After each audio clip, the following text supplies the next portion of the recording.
So the question now is, what does it mean to be a philosopher? What is it to be a philosopher? And so Socrates starts that out at 474 C, and he says, well, you need to be reminded that when we say a man loves something, if it's rightly said of him, he mustn't just love one part of it, but must cherish all of it. And then they go on to talk about what he means by that. He starts off with a kind of a pretty interesting example. He talks about when you erotically love boys or love girls or something like that. And he says, when you feel that way, when you're a lover of, I don't have to say boys or girls, men or women. It could be misleading when I say boys and girls. Sorry about that. If you're a lover of men or women, he says, there's a way that you see a man or you see a woman, and when you're feeling that way, when you're sort of erotically charged up or whatever, you can basically find any excuse to decide that a person is attractive.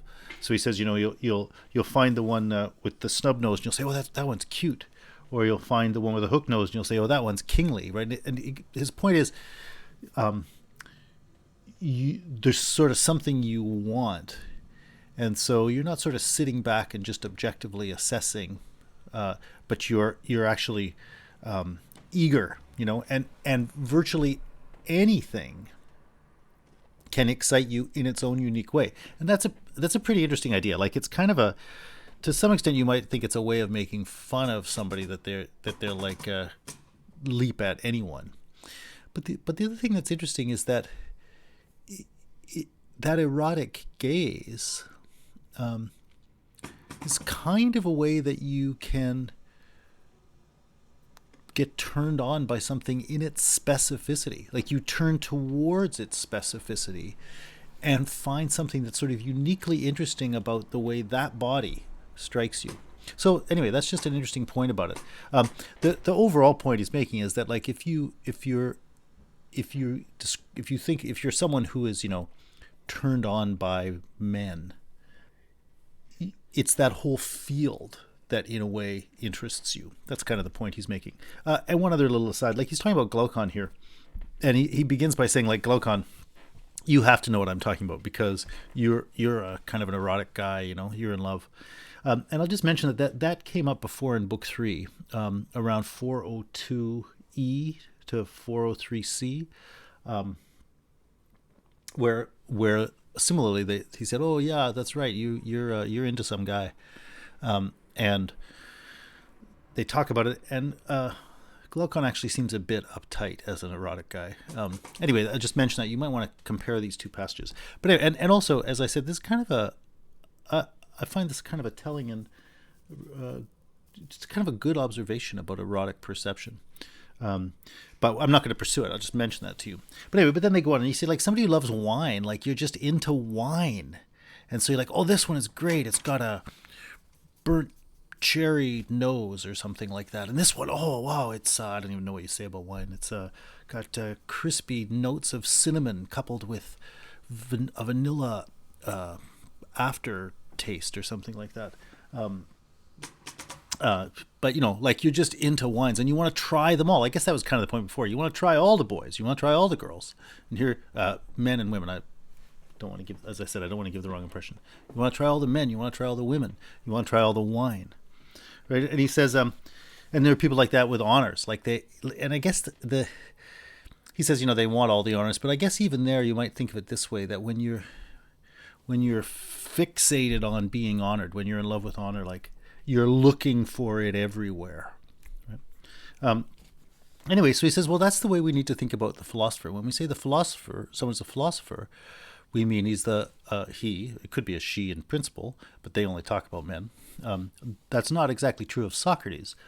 Socrates claims that the most important part of his education came from a woman, and he does talk to women at some other points, but their conversation here is all about men. But anyway, a philosopher, man or woman, whatever it is, he says that person is going to have to be a lover of wisdom. The philo part of philosophy comes from the word to love, philein, and the Sophy part comes from the word Sophia, wisdom, so it means love of wisdom. And so he's saying, look, in that sense, then if somebody's really a lover of wisdom, it's not that they're going to be sort of picky about what they might want to learn. Oh, I only want to learn special segments of applied engineering. It's like, no, you want to learn. You're in love with learning. And so he's saying if you're really a philosopher, you're just eager to learn, like the person who's really a lover of women, like wants them all, right? Or the lover of wine wants them all. And he also says there, like, well, actually, let me just stop on that. Like, I think that's a pretty neat idea, right? That there's a philosophical. So if you're actually wondering, like, what is the philosophical, the essence of being a philosopher, as that's portrayed here? This may be a little bit different from the way it's portrayed in the Apology. Though they might be compatible, but the emphasis is a bit different here. That it's like you're someone who's just eager to learn. You want to learn all the time. You're starving for learning. As we will see very soon when we talk about Aristotle begins one of his books that we call the Metaphysics, book one of the Metaphysics. We call it that. He didn't call it that.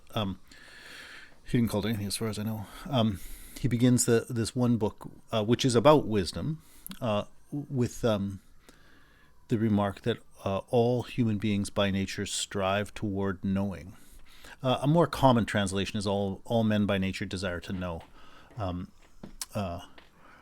Mine's, I think, a little more accurate in a way.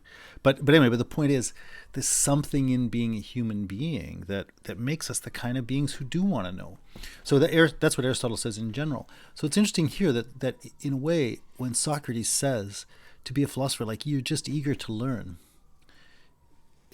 if the thing Aristotle happens to say is right, if Aristotle is right about defining what a human being is, this actually makes it sound like being a philosopher is kind of, in the fullest sense, like being a human being. It's pursuing that thing that is essential to being a human being, namely this way we're all turned towards knowing, towards understanding.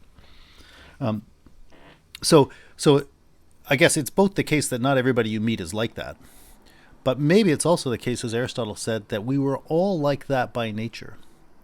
So people who turn out not to be like that, maybe something has happened to actually turn them away from a native eagerness to know. And we can think about that more maybe when we get to Aristotle. But in any case, here he's saying that's really what it would mean to have a sort of philosophical disposition. Like, you just want to know, and you want to know whatever. And he says, like, when somebody's hungry, like if somebody says they're hungry, like my son did this the other day, I'm really hungry, and I said, would you like this? Nah. I'm really hungry, would you like this? No. And we ended up saying no to virtually everything that we had. And at a certain level, you want to say, okay, that's fine, you're welcome to do that. But that's not quite what it means to be hungry. Like, you may be a little hungry, but if you're really hungry, you just want to eat.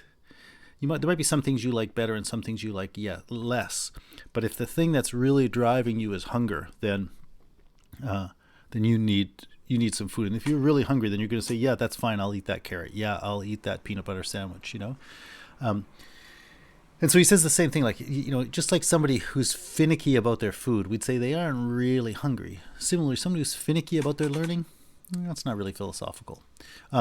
Just again, another aside, that point about when you're hungry, like you basically want to eat, you might have noticed this in book 4 when we were talking about thirst and the desire. He said that same thing about being thirsty, that like if you are really thirsty, that in a basic way that means you are just oriented towards, like, I need drink, any kind, right?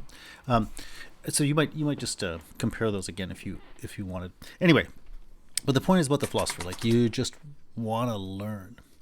And so then so that's already, I think, a pretty important point. So I've talked about those issues for a couple of minutes here because there's I think some significant ideas in there already to think about, absorb. But so then Glaucon goes on and he says, yeah, well, if that's what I mean, if somebody who's just eager for all kinds of learning, like if that's what it means to be a philosopher, then you're going to have some pretty funny types in there. And he says, because there are lots of people who are like, who love a certain kind of learning, it seems, is that what you mean? He says, like, some people just love to see sights. And some people just love to hear things. Is that what you mean by a philosopher? And he gives an example of that. The hearing one, he says, I guess the seeing one is kind of like spectators, people who like to be spectators. Maybe that's kind of like Leontius in also in Book 4, right after that discussion of thirst, when he wanted to look at the dead corpses. I guess dead corpses are always dead. He wanted to look at the corpses, the dead bodies. But then they don't really cash out exactly what they mean about the lover of sights. But Glaucon does cash out what he says about the lovers of hearing. He says they just want to run around from town to town, like hearing all the choruses singing, going to see music all the time or whatever. But they don't actually want to get involved in a discussion. And so that's kind of an interesting comparison. So I guess part of the thing there is when you listen to music, it's something about the very experience of hearing that you're getting wrapped up in. And similarly, I guess when you're a spectator, there's something about the very experience of seeing that you're getting wrapped up in. And this is a nice experience of seeing, or this is a nice experience of hearing. But the hearing or the seeing is sort of the essence of what you're doing. Whereas a discussion involves hearing. But it's more about thinking, right? Through that hearing, you're engaging with someone and you're trying to understand what they're saying, and you're trying to make sense of some idea or something like that. So Glaucon has said there are the people who do this, is that a kind of love of learning that makes them philosophers? And Socrates says, no, that's not exactly what I mean. I'm not sure why Glaucon grabbed that example. Socrates said it's people who are in love with all kinds of learning. So I guess he thought, well, these are people who are kind of in love with learning about something. Are they it? But Socrates has already said you got to be in love with all the learning. So it's funny that he picks that one, especially when he goes on to say the one who loves hearing doesn't want to get involved in discussion. That seems kind of short. But anyway, he says, are these people would you call them philosophers? But then Socrates says, no, but they are like philosophers. And so Glaucon says, well, what's the true one? And he says it's not just people who love sight, it's people who love the sight of truth. And then he says, what do you mean by that? And then the thing he's going to go on to say here is I think really important, really significant. So Socrates says, it's a translation says fair is the opposite of ugly. A more normal translation would be beautiful is the opposite of ugly. The words are kalon and iskron. And kalon can be translated in many ways. Sometimes it's translated noble, sometimes it's translated fair, sometimes it's translated beautiful. I don't know why he translated it fair here, since it's the opposite of ugly that we're talking about, and usually we would say beautiful. But so let's stick with beauty. So beauty is the opposite of ugly, right? And the point is, of course that's right. That's what we mean by those words, right? That's what when we're trying to say something with either of those words, we're trying to say something the very meaning of which is that it's the opposite of the other thing. And so he says they are two, right? Yes, we very pointedly mean these are two different things. Like to be beautiful is the opposite of to be ugly, and to be ugly is the opposite of to be beautiful. So they're two fundamentally different meanings. But so each of them is one. Like, yes, that's right. Also, each of them means something quite specific, right? And he says, and let's look at some other ones. The same would be true of justice and injustice, right? Surely that's true. Good and bad? Surely that's true. So he says, each of these ones I've named, each is itself one, good or bad or whatever. But here's interesting. Each is itself one, but by showing up everywhere in a community with actions, bodies, and one another, each is an apparitional many. Yeah, at this point I think is really important. So what you mean by beauty is you mean a very specific thing. But then you also recognize there are lots of beautiful things. A beautiful face, a beautiful painting, a beautiful flower. Like you see lots of things that are beautiful. So you mean something by beauty, and you don't to grasp what you mean by beauty. You don't have to have seen that beautiful flower or that beautiful face, right? The meaning of beauty is not defined in terms of those particular things. Like what you mean by beauty, even though you've never seen lots of beautiful things lots of other people have seen, right? So it has a meaning on its own, and it defines, it's defined, it names something really essential, right? There's a thing that we care about in the world, which is beauty, right? It's something real and of fundamental importance to us. But we recognize it in community with actions, bodies, and with these other things. Like, in other words, we recognize a beautiful action, a beautiful body, or a just action, or a good action, right? We all of these words he's used here, beautiful, ugly, justice, injustice, good and bad. Each of those means something by itself, and it's one of the biggest things. Those are the biggest things that sort of orient us. We've been talking all through here about justice. You knew what I was talking about, right? But justice isn't a thing you're going to go find somewhere. It's like, oh, justice is in Toronto right now at 23 Yonge Street. Like, it's not a thing you're going to find somewhere. What you will find is just or unjust actions, beautiful or ugly bodies, good or bad people, right? You'll find things in the world about which you say that's good or bad, just or unjust, beautiful or ugly. That's where you're actually going to come upon beauty or ugliness or whatever you're dealing with, whichever those terms you're dealing with in the world. And so in that sense, he says each is one by itself, but it's an apparitional many in the sense that it appears only as this multiplicity of actions and bodies, right? And so Socrates says, okay, so this is how I separate out the philosophers from those other ones. He says, on one side, I put those of whom we were just speaking, the lovers of sights, and also the lovers of arts, and also practical men. So, Glaucon only mentioned lovers of sights and hearing, but Socrates puts a bunch of things together. Practical people who are doing stuff, people who are wrapped up in doing things, people who love arts in the sense of technai, philotechnus or something like that is the word there.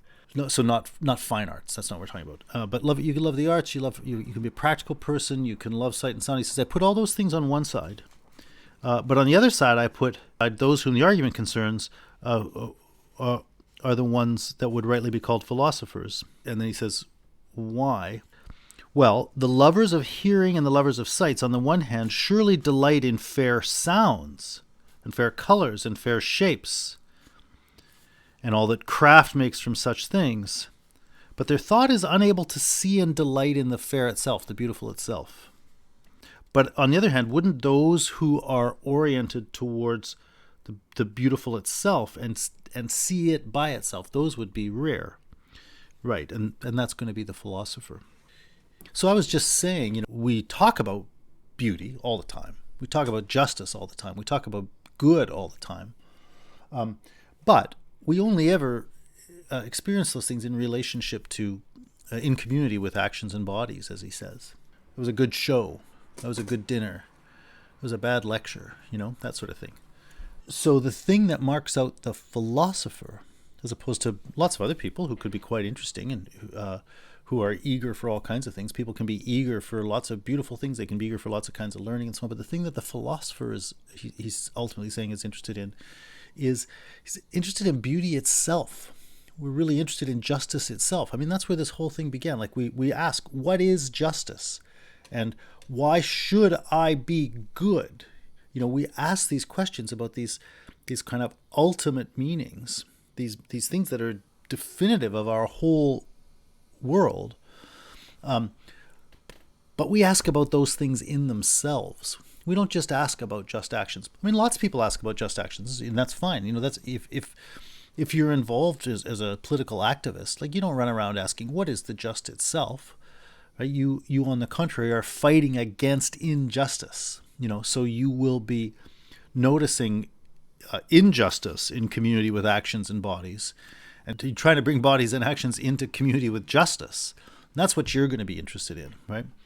And if you're if you're a painter, like an artist, you might be interested in beauty itself, but more likely you're going to be wrapped up in trying to bring beauty and community with certain kinds of bodies. I don't mean organic bodies. I mean like paint and canvas and that kind of stuff, physical bodies, or something like that, right? So it's many people can be concerned with justice, the good, beautiful, and yet be oriented towards those things in community with bodies and actions. I mean, that's probably most of us most of the time. But you can also ask the question, what is beauty itself? And be oriented towards that and care about it. You can also ask, what is the good itself? And care about it. You can ask, what is justice itself? And he's saying that's the attitude that defines the philosopher in an important way. I'm going to say more, but I want to just, again, pause there and make a couple of little side points. Remember, I tried to distinguish before when we were talking about Book 4 and the just city, moderate city, wise city, and so on. Yeah, and they get to, when they talk about justice at the end, you say, like, you don't want to confuse the people who are doing the general crafts, the general techni that define the ongoing, essentially economic life of the city. You don't want to confuse that with what the people in the guardian class are doing, the auxiliaries or especially the proper guardians. And I tried to distinguish there between a kind of sort of outward-looking orientation of the person who's working, who does an average craft like shoemaking, versus the perspective of the guardian proper, which is an orientation towards the city as a whole. And I said it's kind of like the self-consciousness of the community or something like that. Well, if you just remember that kind of distinction, there's something similar here, right? You can care about beauty kind of in two different ways. You can really, really care about beauty in a couple of different ways. You can care about it such that it orients your looking and seeing, and you look for beauty in things, and or you can be oriented by a concern for justice such that you look for just actions or whatever, and try to bring them about, and that's all good. But you can also turn around and try to attend to that thing in itself. And you can be saying, look, yeah, of course I know that we all recognize beautiful things. We're all wrapped up in the distinction between the beautiful and the ugly. But I want to know why. Where does that come from? And when I say where does that come from, that could mean two different but closely related things. Where does what is it that makes a beautiful thing beautiful? Where does beauty come from? Or maybe I should say, where do beauties come from? Or where does the beauty in beauties come from? And I can also say, what is it that lets me recognize beauty? Right? Those are the two different but related questions. Right? And so there, you're in a way looking. You're still wrapped up in that question of beauty, but you've turned from looking out at things to try to find out essentially what causes them to be that kind of thing that they are. And so you ask the question of beauty as such, or what is it that makes a thing good? And you ask the question of the good itself. And I guess earlier I said I was going to make a couple of side points. I think I sort of talked my way back into just saying what I was going to say now. But anyway, there again, a couple of points come up.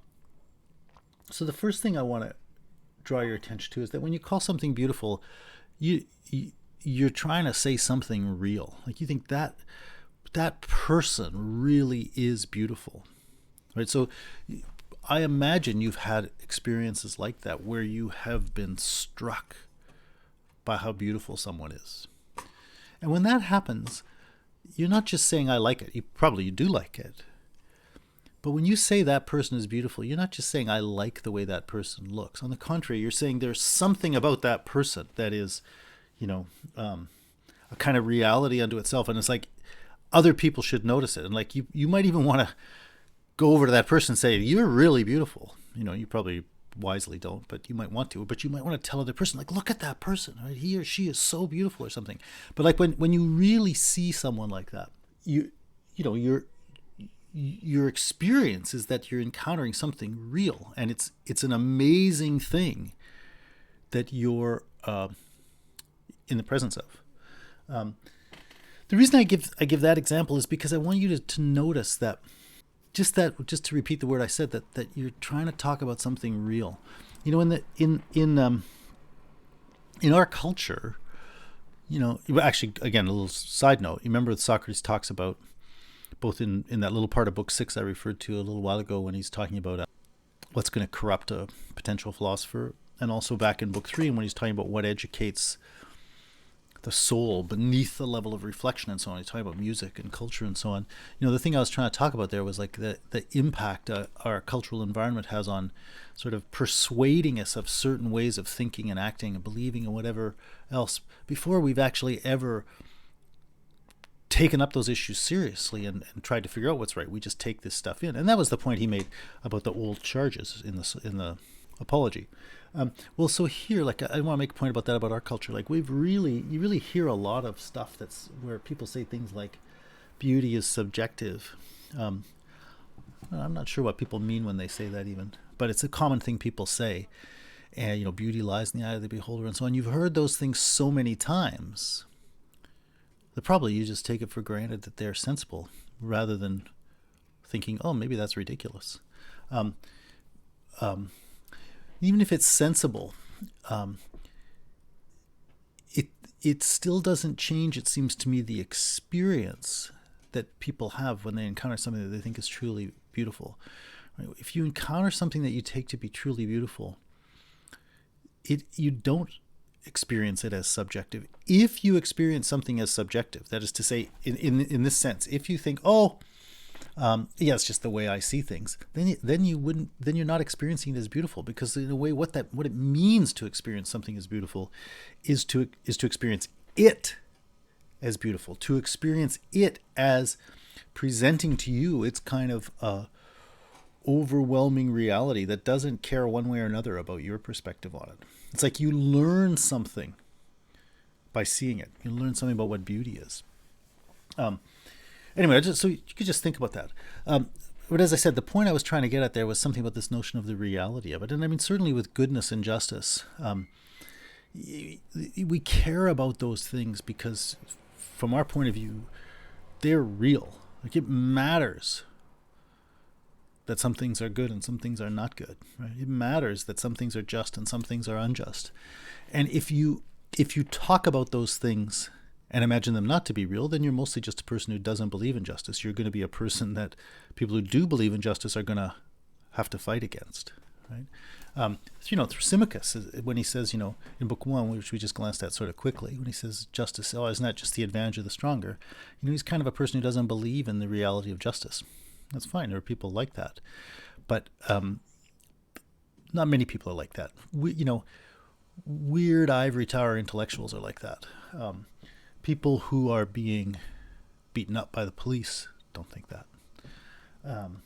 People who are being paid, wages that keep them below the level of being able to care for themselves while they put in, incredible hours of work for some rich industrialist. They don't believe that, right?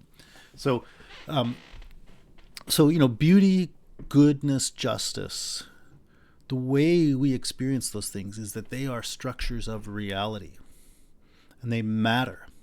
And that's why we want to know, what causes the beauty in something, what causes the goodness in something.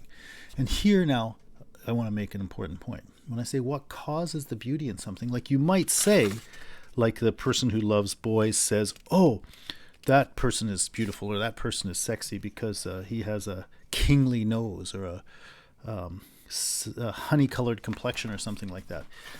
It may, I said when you're erotically charged, your perception is erotically charged, you actually do kind of get turned on by the specificities of somebody's body, somebody's appearance, whatever, somebody's style. And so, yes, you are going to identify, you're going to try to identify that sort of aspect of the person's appearance or whatever that is like so attractive. And so in a sense, that's the cause. You could say that's what's causing me to notice that person.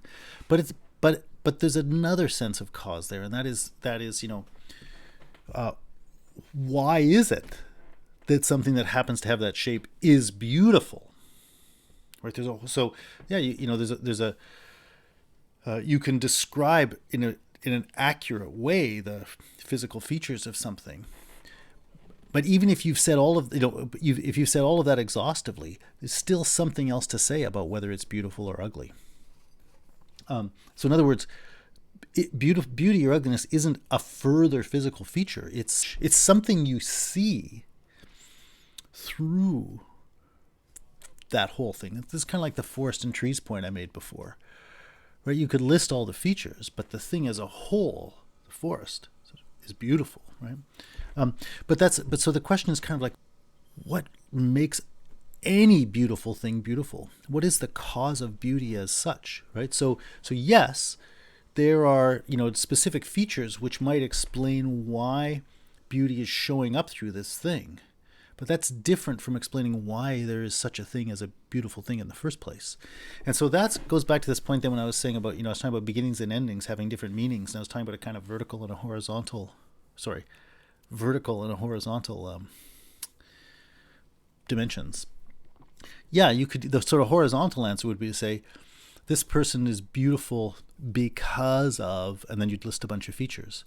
But they wouldn't really be the cause. They're more like the conditions by which it's realized.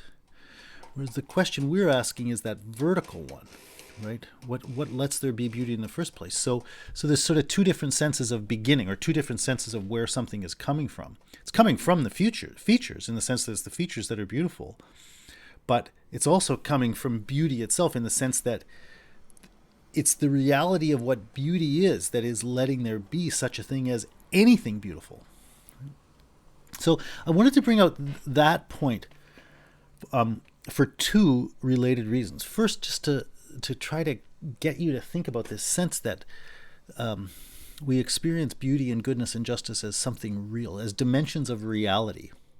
And that's, that could take us back then to that conversation about reality that we had starting with the pre-Socratic philosophers.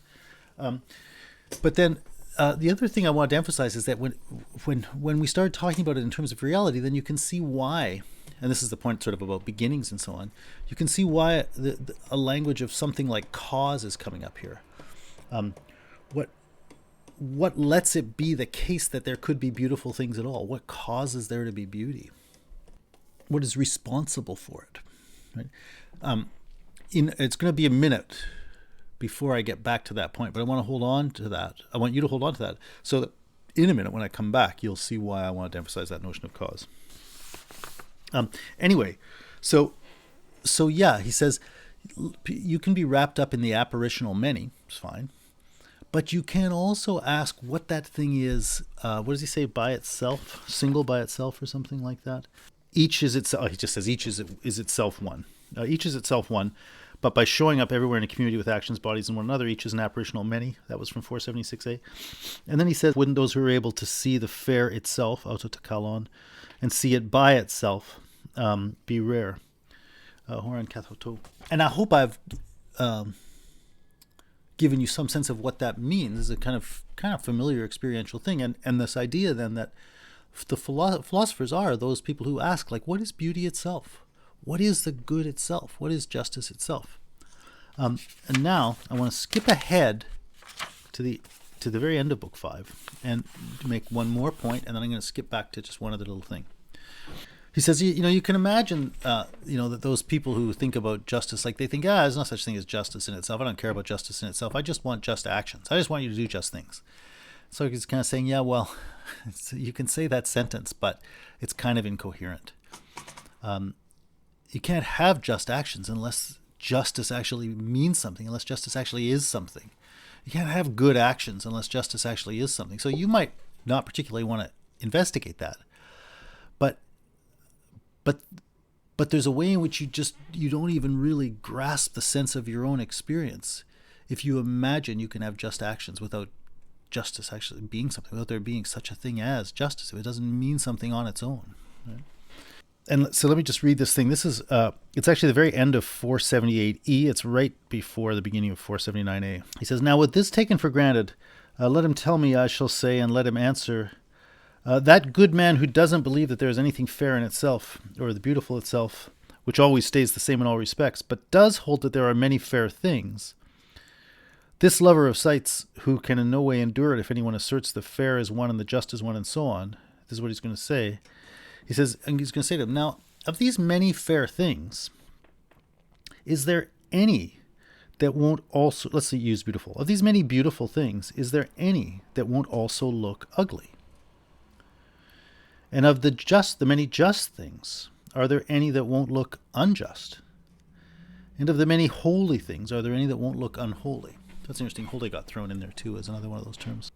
And it would be interesting to talk through each of those examples in turn. I will just, I think, use the just example. So he says, if you think of, your just actions, is there any just action that isn't also unjust? And I think the point he's making there is basically the point is you're never going to come upon the perfect instantiation of justice. You're going to have had to do something let's say you imagine the French Revolution was in a way a just thing, the elimination of the monarchy and the establishment of a sense of universal human rights and so on in France. You might think, yeah, that was justice. That's what we were fighting for. But that, fighting for also meant, putting a bayonet in somebody's heart, who probably didn't really deserve a bayonet in the heart or whatever. Like there's, a lot of fighting and bloodshed. Or think of rioting for a just cause. Maybe you're rioting, you're fighting, you're protesting. You're protesting, on behalf of Black Lives Matter or something like that. You might say that's a just thing, and no doubt it is. But in that whole procedure that you'd be looking at as justice, people are gonna trample across the front yards of some other people, and you might think the issues are too big here. You shouldn't care about that. True enough, but that doesn't make that other thing not happen. It still means that somebody who planted a whole bunch of roses and cultivated them really carefully all year, and that's the thing they loved the most, just got stepped on by someone who didn't pay any attention to it because that person was part of a big crowd that had to march through an area and stepped on somebody's lawn. Or maybe it's people running away from the police who are coming to beat them up, and they think, we got to get out of here, and they trampled that stuff over. Of course you might say what those people did is right. It's good that they protested, and it's good that they tried to run away from getting beaten up. So you might say, and you might think, yeah, this was all overall a good activity in pursuit of justice. But lots of other things happen too, where you'd say, well, it'd be nicer if that didn't happen. That's not really just. It's not really fair that person's roses got trampled. You can probably think of better examples than I just gave there of the ways that injustice is going to be wrapped up into just actions. But his point is, let's go to beauty. Like, if you say something's a beautiful body, surely we all at some level know what that means. But you could take that same body and look at it from certain angles and put it in certain positions, and you think, yeah, it's not so beautiful. You have to see it as beautiful, you have to only look at it in certain ways and only pay attention to it in certain respects and certain aspects. But you could look at it in other ways and see it differently. That's the thing that happens with photographs. Photographs are kind of awful sometimes.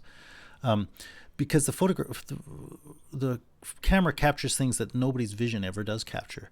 But very beautiful people can be photographed in ways that don't look very beautiful.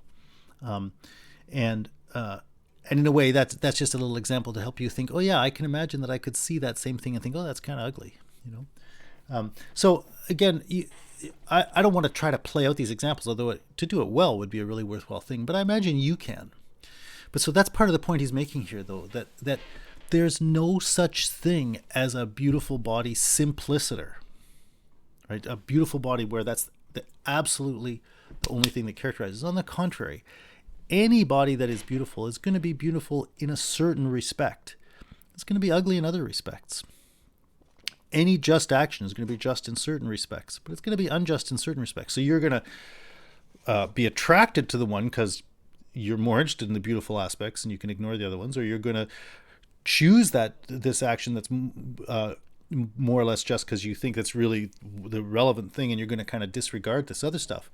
That's fine, but the point is, none of these things is ever going to be the perfect realization of it. So another way of putting that is, if you wanted to know what beauty is, it wouldn't be good enough for someone just to hand you this beautiful body in here and say, here, this is what beauty is. That wouldn't be true. It's an example of beauty. It's a beautiful thing. But it would fail to capture sufficiently what beauty is. And really, and his point is this, it's really only because you kind of grasp at a deeper level like what it really means for something to be beautiful as such, that you can recognize this thing that is an imperfect realization of beauty as a beautiful thing. It's only because you get the meaning of justice that you can say, yeah, that's the just way to act. But that very thing that allows you to recognize there's justice is also going to allow you to recognize the senses in which it's unjust too. And for that reason, you're again going to have to say, like, that action is not the perfect realization of justice. That wasn't justice embodied perfectly once and for all. It's a just act. You may be glad it happened, but it doesn't perfectly realize the meaning and definition of justice. So I want to bring out that point, and now just the one last thing from here. And so I'm going to say one last thing, and then we're going to stop this. But then next time when we come back, we're going to make more out of it. In a context of a slightly different part of the conversation that came between those two things, Socrates is talking about imagination and knowledge and so on. He says, what are those things? He says they're powers. That makes sense. You have the power to imagine something. You have the power to know something. But then he says at 477c, we'll assert that powers are a certain class of beings by means of which we're capable of whatever it is we're capable of, and anything else is capable of whatever it is capable of. That's what powers are. So I would say that sight and hearings are powers, right? They make us capable of seeing things and hearing things, right? So we'd want to know, like, by virtue of what is this thing capable of being beautiful? By virtue of what is this thing capable of being good, right? Or anything capable of being good, right? When we were talking about beautiful itself or good itself or just itself, and especially when I was emphasizing that notion of cause, you realize what we're asking, what it is in reality that makes it possible for there to be beautiful bodies, just actions, good people. Where, as we've said, no just action is ever purely just. No beautiful body is ever purely beautiful. No good person is ever purely good. So no just action is justice itself. No beautiful body is beauty itself. No good person is good itself.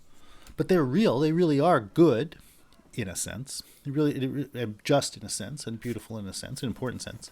But what is it about reality that makes it possible for there to be such things? That's what we're asking. But that means when we're talking about beauty itself or the good itself or justice itself, we're talking about powers. So this thing he says here is pretty important. He says, so he says, sight and hearing are powers, right? And he says, now listen to how they look to me. In a power, looks like a power of seeing, I see no color or shape or anything of that sort, such as I would see in other things, right? So the power of seeing isn't white, but the power of seeing lets you see white. The power of hearing isn't C sharp, but it lets you hear C sharp, right? So the power of seeing isn't itself a visible thing. Power of hearing isn't itself an audible thing, right? But it's what lets there be, in the one case seeing or in the other case hearing, right? So he says, so I see no color or shape or anything of this sort, such as I see in many other things to which I look when I distinguish one thing from another. With a power, I look only to this, on what it depends and what it accomplishes. And it's on this basis that I come to call each of the powers of powers. And that which depends on the same thing and accomplishes the same thing I call the same power. I'm going to ignore the depends upon for a second. Like, I think there he's talking about sight, like it depends upon the eye, but what it accomplishes is vision, right? So I want to think about this in relationship to beauty and so on. I'm going to ignore the depends upon point for a minute and just say what it accomplishes, right? The way you recognize a power it's not something you could yourself see, right? But you see beautiful things. So how do you recognize beauty? Well, you're after the power that lets there be beautiful things. You can tell another person, you can recognize another person as having the power of sight because they see things. You can recognize yourself as having the power of sight because you see things. You've never seen your power of sight. And in a way, you've never had any kind of independent experience of it. You just see things. But in seeing things, there's a sense in which you see, kind of in quotation marks, a different sense of see. You see that you can see. In the fact that you do see, you can sort of see that you can see. You recognize your power in the accomplishment. But you don't see something else. You don't find another thing. You've never seen anything other than sights. But in and through the seeing of sights, you have been able to recognize about yourself that you have the power of seeing. So how do you recognize the power of seeing? Well, it's you're still looking at the same thing, but you see something else about it. So I remind you again of what I was saying about the forest and the trees, or about the vertical and the horizontal axes, right? There's a way in which you, in the same thing, you can see one thing or the other. You can see what is actually accomplished, and you can see a power being deployed. But so you only see a power. You never see a power as such. You only see a power in and through its activities.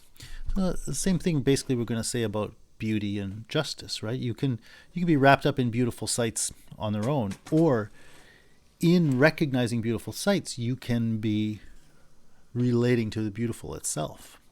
I'm going to leave it there, but I want you to think about that distinction. So I've tried to bring together these three texts. The one about, the fair and the ugly are one, are different from each other, but each is one on its own, but they're also an apparitional many. I've tried to bring out this idea that in the apparitional many, none of those many is a perfect realization of the thing, and in a way can't account for itself. It makes reference to this other thing that is a power, and we've talked a little bit about how you encounter powers. So I'm going to make one more aside in a second, but I'm just going to complete this. So we're going to come back next time when we look at the end of Book 6 of the Republic, and we're going to do some more work with that. We're going to get something out of it. And the last thing I want to say was an aside. I just wanted to remind you that when he was in Book 4 talking about moderation, courage, wisdom, and justice in the city, he gave us, wisdom, courage, and moderation. And then he says, and what would justice be? Justice would be the power that lets these other things happen. And I drew your attention there to the oddness of him calling it a power, and how that's a different kind of object of recognition, right? Well, so here you have a text that sort of tells you a little bit about why that's so. So let's leave that there, and then we'll come back next time and take this up more in Book 6.